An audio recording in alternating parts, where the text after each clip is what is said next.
Recientemente fallecía Marcello Bacci, quien hasta su muerte fue la leyenda viva de la transcomunicación instrumental, convertido en una persona de referencia para poder contactar con el más allá. Bacci se convirtió en una persona privilegiada en la Tierra al poder hablar a través de las frecuencias de su vieja radio de válvulas con los muertos. ¿Fraude o realidad? ¿Quién sabe? Lo que sí es que nadie hasta hoy pudo refutarlo. Aunque no fue el único, antes, durante y después de Bacci, muchos siguieron la investigación de aquello increíble, que hoy sigue reforzándose con nuevos descubrimientos y datos que sorprenden. Marcello Bacci y sus voces directas, la transcomunicación instrumental y las pruebas que lo confirman. En La Otra Ciencia, primera parte. Esto es Contacto con la Ciencia, programa de divulgación. Todos los hechos científicos y enigmáticos que usted siempre quiso saber.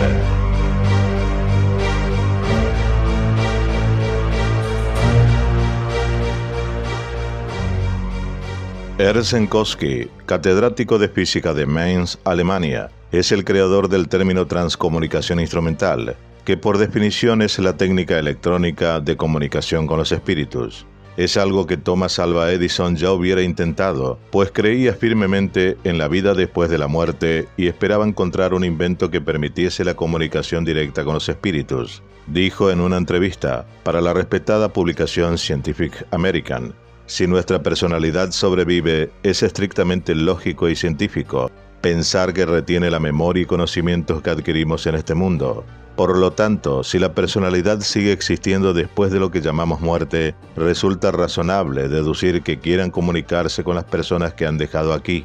Me inclino a creer que si pudiéramos inventar un instrumento tan sensible como para ser afectado por nuestra personalidad, tal instrumento tendría que registrar algo, afirmaría.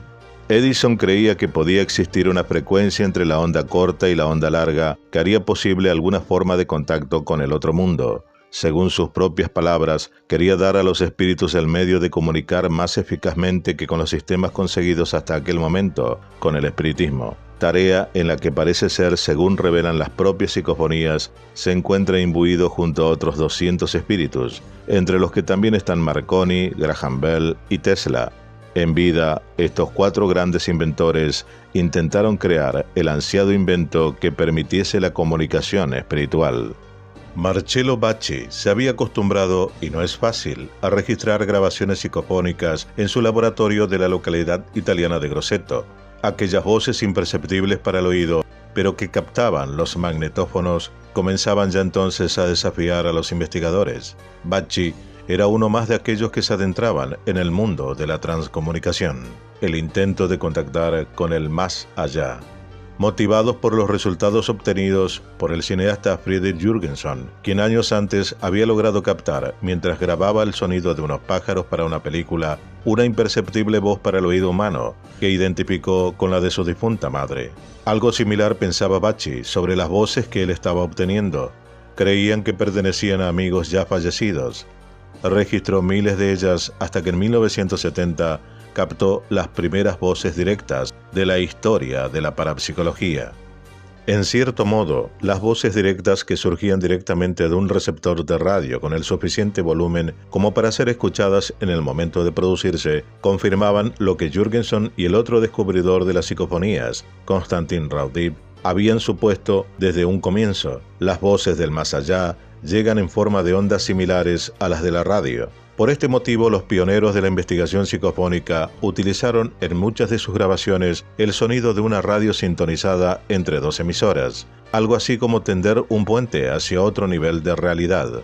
Las voces de Bacci, al igual que las obtenidas por otros experimentadores, se diferencian de las psicofonías, en que estas últimas resultan inaudibles hasta que el experimentador escucha la cinta de grabación en que han quedado registradas. Por el contrario, las voces directas son largas, pausadas, diáfanas y en ocasiones llegan a durar hasta media hora. Además, esta nueva variante de la transcomunicación no requería escuchar meticulosamente las grabaciones, sino que las enigmáticas voces se oían en el mismo momento de producirse. El método empleado por Bacci consiste en colocar dos radios separadas por 1 metro de distancia y conectadas a sus respectivas antenas y a la red eléctrica. Después, el experimentador italiano sintoniza ambas radios en la banda de onda corta. En una de ellas se puede escuchar una emisora convencional previamente escogida. En la otra surgen las voces paranormales, que se modulan y se perciben aunque se modifique la frecuencia de la radio. Marcello Bacci, que llevaba investigando fenómenos paranormales desde 1946, explicó todas sus experiencias en El misterio de las voces del más allá, un libro que explica cómo invitó a su laboratorio de Grosseto a numerosos expertos en radio y electrónica, que asistieron estupefactos a aquellas sesiones cuasi espíritas para la obtención de voces directas. Se genera un ambiente similar a las sesiones mediúmnicas, sin que ninguno de ellos encontrara una explicación convencional a los fenómenos que allí se producían. Variopinto y lógicamente apasionante, solo así puede catalogarse el contenido de las voces obtenidas en el laboratorio de Grosseto, tras la paciente y constante experimentación de Marcello Bacci y algunos de sus más asiduos colaboradores. Uno de ellos, el ingeniero Carlo Trajna, tras más de 10 años estudiando los fenómenos de Grosseto, ha identificado 6 o 7 personajes que se manifiestan habitualmente a través de la radio. Una destaca por encima del resto y corresponde a una mujer que responde al nombre de Cordula.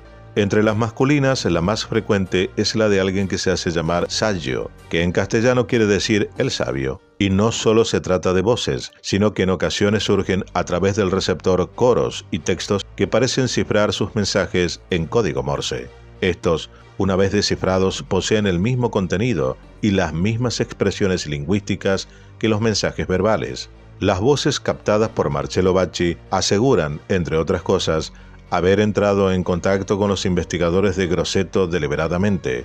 Así pues, no es de extrañar que el investigador italiano y sus colaboradores estén convencidos de que las voces que captan en sus receptores provienen nada menos que del más allá.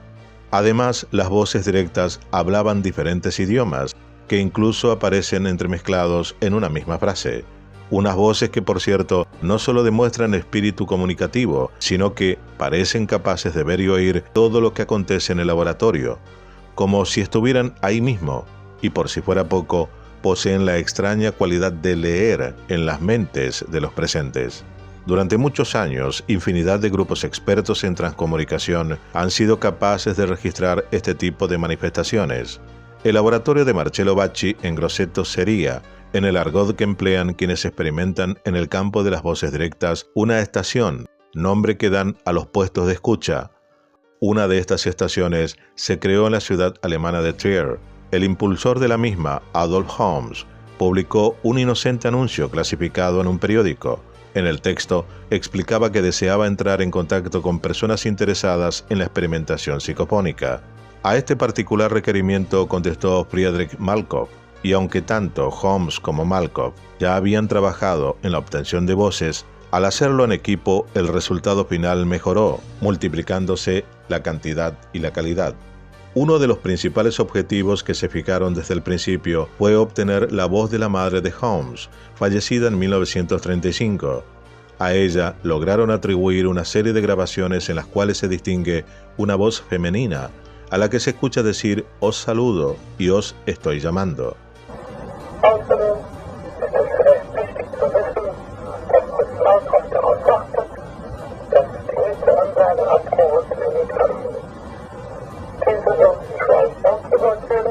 En el transcurso de sus experimentos, Malkoff y Holmes utilizaron diferentes métodos de grabación hasta que llegaron a la conclusión de que la calidad de los resultados estaba en relación con la predisposición de los experimentadores, incluso por encima del propio equipamiento técnico que se utilizara.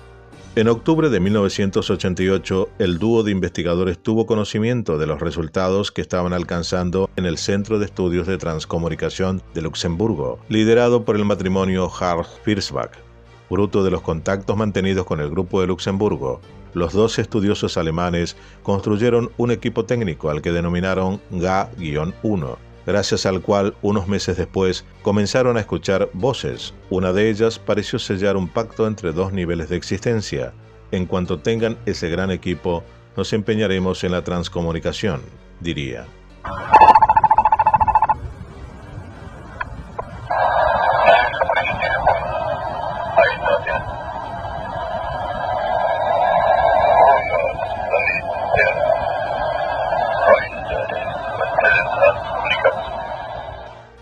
Thomas Zwischensalter, Werner von Braun y alguien que aseguraba proceder del quinto plano y que se hacía llamar Set son algunos de los personajes cuyas supuestas voces se manifestaron desde abril de 1989 a través del GA-1. A partir de entonces, cualquier medio tecnológico se convirtió en un posible canal de comunicación con el más allá para Holmes y Malcolm.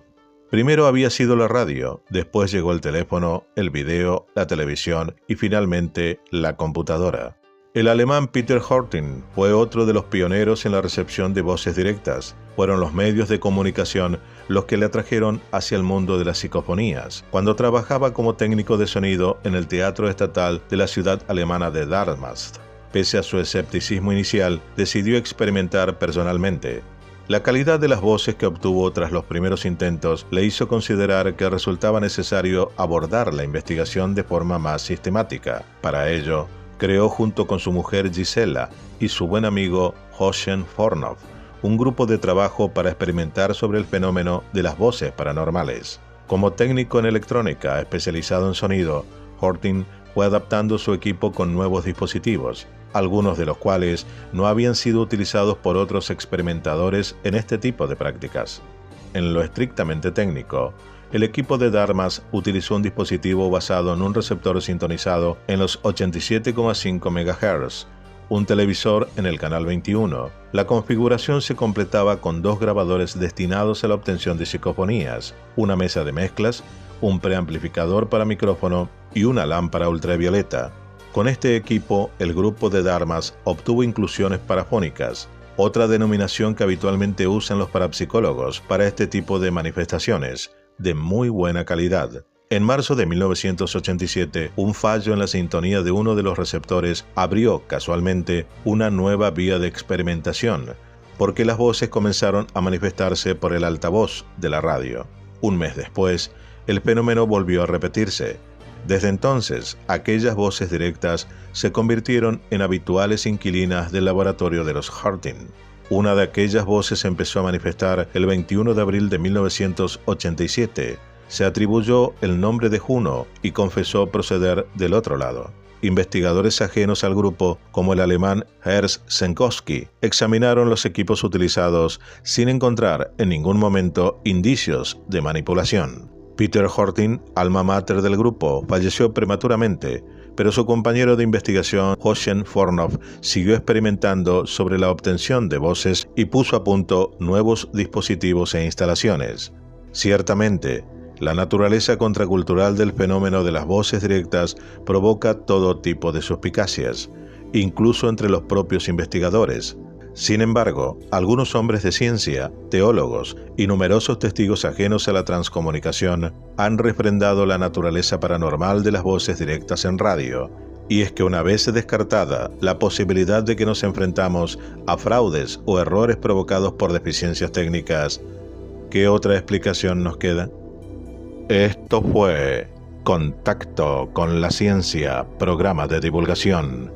Todos los hechos científicos y enigmáticos que usted siempre quiso saber. Dale like, suscríbete, aporta, dona y comparte.